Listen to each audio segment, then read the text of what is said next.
Sociology को दो तरीके से पढ़ते हैं। एक तो होता है पॉजिटिविस्ट मेथड्स और एक non positivist method. Positivist method के सबसे बड़े जो एडवोकेट हैं या कह सकते हैं जो सबसे बड़े प्रचारक हैं वो है अगस्त कॉम्टे।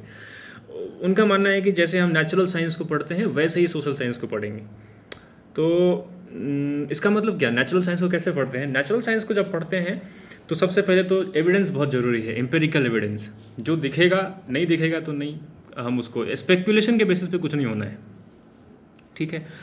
और दूसरा ये होता है कि एक सिस्टमैटिक स्टडी होता है साइंस को जब पढ़ते हैं। जैसे कि सबसे पहले डेटा कलेक्ट किया जाता है, फिर उसके बाद उसका एनालिसिस होता है, फिर हाइपोथेसिस तैयार होता है।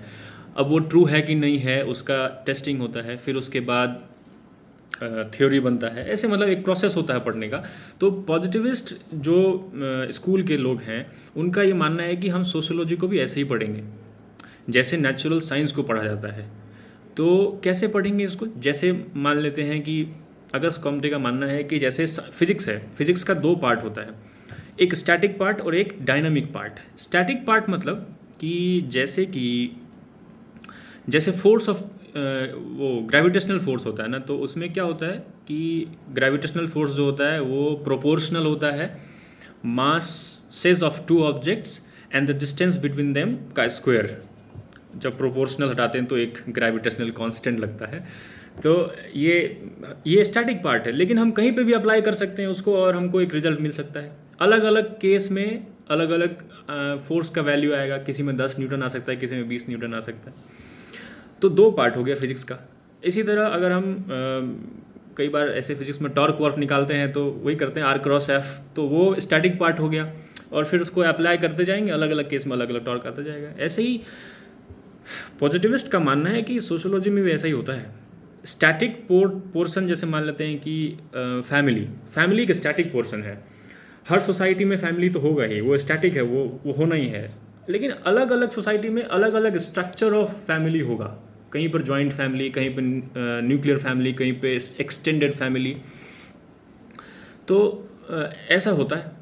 तो ये बात तो ठीक ही बोला कि मतलब जैसा नेचुरल साइंस को हम पढ़ेंगे वैसे ही पढ़ सकते हैं इसको। फिर हुआ कि और कुछ बताइए। तो उन्होंने कहा जैसे हम लोग क्या करते हैं कि साइंस में पार्ट को सब पार्ट में, सब पार्ट को सब पार्ट में डिवाइड कर देते हैं, ऐसे सोशियोलॉजी में भी कर सकते हैं। तो कहा कैसे? कहा जैसे मैटर है, मैटर को हम एटम्स में तोड़ सकते हैं, या मतलब मैटर जो है वो एटम्स का बना हुआ है और एटम जो है वो इलेक्ट्रॉन, प्रोटॉन, न्यूट्रॉन का बना हुआ है। तो ऐसा हुआ ना, पार्ट का सब पार्ट किए, सब पार्ट का सब पार्ट किए। तो कहा ऐसा ही सोशियोलॉजी में भी होता है। कहा कैसे? कहा जैसे मान लीजिए किनशिप है, उसको अगर हम खोल के देखें तो उसमें बहुत सारा फैमिली मिलेगा। फैमिली के अंदर देखें तो बहुत सारे पेरेंट मिलेंगे और चाइल्ड मिलेगा उसका। तो वही तो है, वैसे ही रिडक्शन तो कर रहे हैं जैसे साइंस में कर रहे हैं। तो लोगों ने कहा कि हाँ ठीक ही तो कह रहे हैं, मतलब कोई खास दिक्कत नहीं था। लेकिन वेस्टर्न जो भी फिलॉसफी हुआ है या जो भी फिलॉसफर हुए हैं उनको बहुत जल्दी उनका काउंटर किया जाता है। और अपने यहाँ जो परंपरा है ये कि गुरु, माता और पिता ने जो कहा वो आप आंख बंद करके एक्सेप्ट कर लीजिए, वो वेस्टर्न फिलॉसफी में नहीं है। ऐसा वेस्टर्न कल्चर ये नहीं कहता। और ये बड़ा अच्छा एविडेंट है कि जैसे सोक्रेटिस ने जो कहा उसमें थोड़ा अमेंडमेंट किया प्लेटो ने, और एरिस्टोटल ने तो दोनों, प्लेटो और सोक्रेटिस दोनों को ही काट दिया, गलत कह दिया। तो ये अपने यहाँ नहीं होता, अपने यहाँ गुरु की बात को काटा नहीं जाता। तो यही फ़र्क है। हालांकि वेस्टर्न फिलोसफी को ये पूछा भी, फिलोसोफर को पूछा भी गया था कि ऐसा क्यों होता, तो उन्होंने कहा कि कोई आदमी except God no one is perfect, तो उसको क्यों नहीं करेक्ट कर सकते हैं, और बिल्कुल वाजिब है। तो आज अपने यहाँ भी देख सकते हैं आप, जो भी क्लासेस वगैरह होते हैं तो टीचर को स्टूडेंट खूब काउंटर कर सकते हैं। खैर जो भी है, तो अगस्त कॉम्टे से पहले तो ये पूछा गया कि आप इतने क्यों, why are you so obsessed with science? मतलब ठीक है आपके, लेकिन इतना क्या है कि साइंस साइंस साइंस कर रहे हैं आप? तो उसमें कारण ये था वाई अगस्त कॉम्टे और any other positivist were so much obsessed with science. The reason was the changes going on in Europe, the changes like renaissance. Europe was coming out of darkness and moving toward enlightenment. Religion, superstition को छोड़ के rationality की तरफ जा रहा था Europe.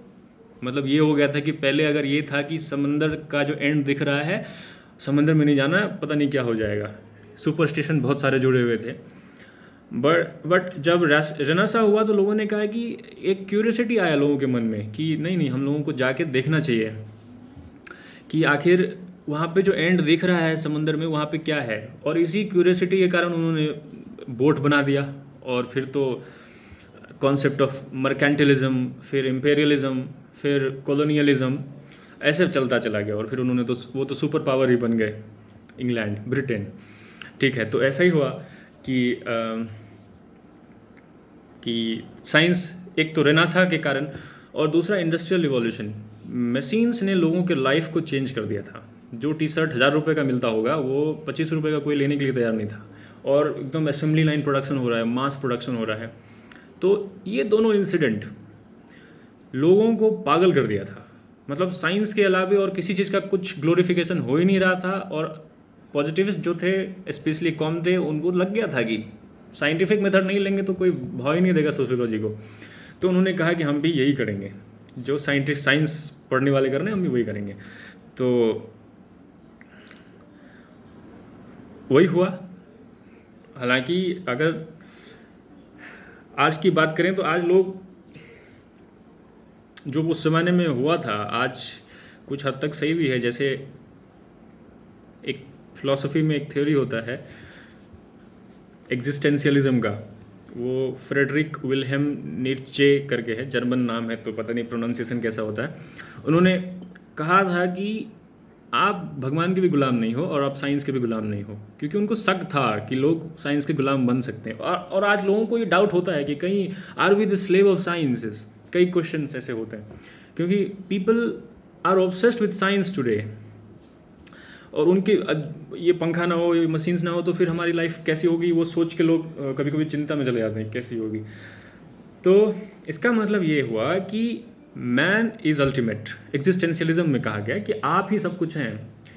You do the action and you take all the responsibilities for that action. Do not shift it to either God और to science. ठीक है, तो ये है। और एक महात्मा गांधी ने भी कहा था, महात्मा गांधी ने कहा भी था टेक्नोलॉजी ठीक है, लेकिन आप ऑब्सेस्ड मत हो जाइए, पागल मत हो जाइए टेक्नोलॉजी के पीछे, क्योंकि आपको अल्टीमेटली ह्यूमन को बहुत इंपॉर्टेंस देना है, ज़्यादा देना है टेक्नोलॉजी से। क्योंकि उनको भी डर था, और उनको इसके लिए वेस्टर्न कई लोगों ने क्वेश्चन भी किया था कि आप जो चश्मा पहन रहे ये भी तो एक टेक्नोलॉजी ही है, क्यों पहनते हैं फिर। तो उन्होंने कहा मैं ये नहीं बोल रहा है कि आप टेक्नोलॉजी यूज़ नहीं करेंगे, आप बेशक यूज़ करेंगे, लेकिन आप उसके पीछे पागल नहीं हो जाएंगे। ऐसा ना हो कि आप टेक्नोलॉजी को ज़्यादा इंपॉर्टेंस दे दें ह्यूमन से, है ना। और आज कहीं ना कहीं रेलेवेंट है ये बात। ह्यूमन, आप कई जॉबलेसनेस देख रहे हैं रोबोटिक के वजह से, artificial intelligence leading to joblessness. खैर जो भी है, तो अगस्त कॉम्टे ने ये कहा। हाँ, तो ये हुआ कि जब साइंस के लोग पीछे पागल हो रहे थे, तो एक जो पुराना जो सोसाइटी था वो डिसइंटीग्रेट हो रहा था। एग्रीकल्चर से लोगों का इंटरेस्ट खत्म हो रहा था, क्योंकि लोग इंडस्ट्रियल सेक्टर में शिफ्ट कर गए थे। फ्यूडलिज्म खत्म हो गया था, कैपिटलिज्म आ गया था, जो ऑक्यूपेशनल जो पैटर्न था वो चेंज हो गया था, फैमिली स्ट्रक्चर बदल रहा था, रिलीजन से लोगों का विश्वास उठ रहा था, भरोसा उठ रहा था, साइंस की तरफ जा रहे थे। तो एकदम से अगस्त कॉम्टे ऑब्जर्व करते हैं कि एक जो ओल्ड सोसाइटी है वो डिसइंटीग्रेट कर रहा है और एक नया सोसाइटी का बर्थ हो रहा है। इसी ट्रांजिशन के समय में सोशियोलॉजी का बर्थ होता है। ठीक है, तो ये था पॉजिटिविस्ट। बाकी आगे हर्बर्ट स्पेंसर हैं या दरखाइम हैं, ये लोग भी आते हैं, लेकिन अभी फ़िलहाल मकसद है कि पॉजिटिविस्ट और नॉन पॉजिटिविस्ट। तो पॉजिटिविस्ट वो जो नेचुरल साइंस की तरफ पढ़ेंगे सोशियोलॉजी के को, उन्होंने हमेशा मतलब बड़े लेवल पे, मैक्रो लेवल पे देखना है। जैसे टालकट पार्सन कहेंगे कि हम ग्रैंड थ्योरी देंगे, जैसे न्यूटन ने दिया था ना कि ये है लॉज ऑफ मोशन, और जब भी चाहे कितनी भी जनरेशन बीत जाए वही थ्योरी चलता जाएगा। तो उन्होंने कहा ऐसा ही हम सोशियोलॉजी में भी देंगे ग्रैंड थ्योरी, एक बार दे दिया तो चलता ही जाएगा। ठीक है, खैर ये तो पॉजिटिविस्ट अप्रोच था। नॉन पॉजिटिविस्ट अप्रोच तो बहुत नया इंसिडेंट है, इंसिडेंट नहीं कहेंगे, डिस्कवरी है कि पॉजिटिविस्ट को काउंटर किया जाता है। स्पेशली फिनोमेनोलॉजी है, एथनोमेथोडोलॉजी है, सिम्बॉलिक इंटरैक्शनिज्म है, और मैक्स वेबर तो स्टार्ट करते हैं वहाँ से, जहाँ से वो वर्स्टेहन नाम का एक कॉन्सेप्ट देते हैं कि कैसे एक सिचुएशन को समझा जा सके, उसके मीनिंग को पता किया जा सके और उसके ओरिएंटेशन को समझा जा सके। सोशल एक्शन का थ्योरी है उनका। जिसमें वो जो जो जो मतलब वेपन यूज़ करते हैं उसका नाम है वर्स्टेहन, ये भी जर्मन नाम है, ठीक है। तो इसमें क्या होता है कि सोसाइटी से ज़्यादा इंडिविजुअल, इनका कहना है कि ठीक है नेचुरल साइंस में आपने कहा कि हम वैसे ही पढ़ेंगे, लेकिन एक बात आप छोड़ दिए, कहते क्या कहते मैटर जो था ना, जो सब्जेक्ट मैटर है नेचुरल साइंस का, वो सिर्फ एक थिंग है, पर यहाँ जो सब्जेक्ट मैटर है ह्यूमंस, ये सिर्फ थिंग नहीं है, ये एक बीइंग है। समझ रहे बात? मतलब इसके पास एक कॉन्साइंस है, ये कुछ एक्टिविटी करता है तो सोच के करता है। मैटर में क्या है कि आपको पता है कि हर बार सेम एक्शन करेगा। तो ह्यूमन बीइंग के पास कॉन्शसनेस है, और जब कॉन्शसनेस है तो वो कुछ सोच समझ के ही कोई काम करेगा। और मैटर के पास ऐसा नहीं, मैटर हर बार जब उस पर एक ही कंडीशन अप्लाई किया जाए तो वो सेम रिजल्ट देगा। ह्यूमन बीइंग अलग अलग देगा। एक बार वो लिफ्ट में जा रहा है, अकेला जा रहा है, उसका अलग बिहेवियर होगा। एक बार वो लिफ्ट में जा रहा है, 2 और आदमी है, तो उसका अलग बिहेवियर होगा। तो इसको कैसे आप बोल सकते हैं कि the way we study natural science we should also study social sciences, because social sciences involve human beings, species sociology. तो इसको काउंटर किया गया है ऐसे करके।